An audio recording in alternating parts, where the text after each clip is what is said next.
Hi అండి, అందరికీ good morning. నా ఫాలోవర్స్కి వెరీ వెరీ గుడ్ మార్నింగ్ అండి. ఇది 2 years బ్యాక్ వేసానండి. నా గార్డెన్లో నాకు ఇష్టమైన ప్లాంట్ అంటే ఇదేనని చెప్పొచ్చు.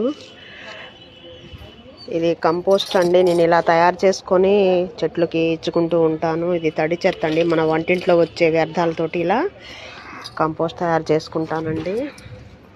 ఇకపోతే బెండకాయ అండి, ఇది సెకండ్ బ్యాచ్ అండి. ఫస్ట్ బ్యాచ్ ఆల్రెడీ కాయలకు వస్తూ ఉన్నాను. వర్షాలకు చూడండి ఎంత హెల్తీగా బాగా వచ్చేసిందో.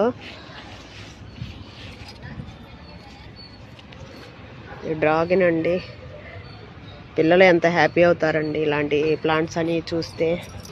దీని అంతటికీ కారణం నేను ఇలా కంపోస్ట్ తయారు చేసుకొని చెట్లకు ఇస్తూ ఉంటానండి. చూడండి ఎంత బాగా వచ్చిందో, టీ పొడిలాగా వచ్చింది. దీనిలో ఉన్న వామ్స్ ఇలా తయారు చేసుకుంటాయండి.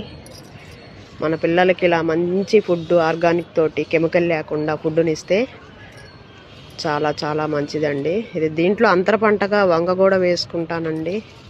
పిల్లలకి సబ్జెక్టే కదండి, ఇది పిల్లల ఎడ్యుకేషన్లో సబ్జెక్టే కదా. పిల్లలు చాలా హ్యాపీ అవుతారు ఇలాంటివన్నీ మనం ఇంట్లో ప్లాంట్స్ పెంచుకుంటూ ఉంటే. మన భావి తరాలకు కూడా మనం మంచి ఫుడ్ని ఇవ్వగలుగుతామండి. ఇది వంకండి, ఇది చుక్కకూర ప్లస్ వంగండి.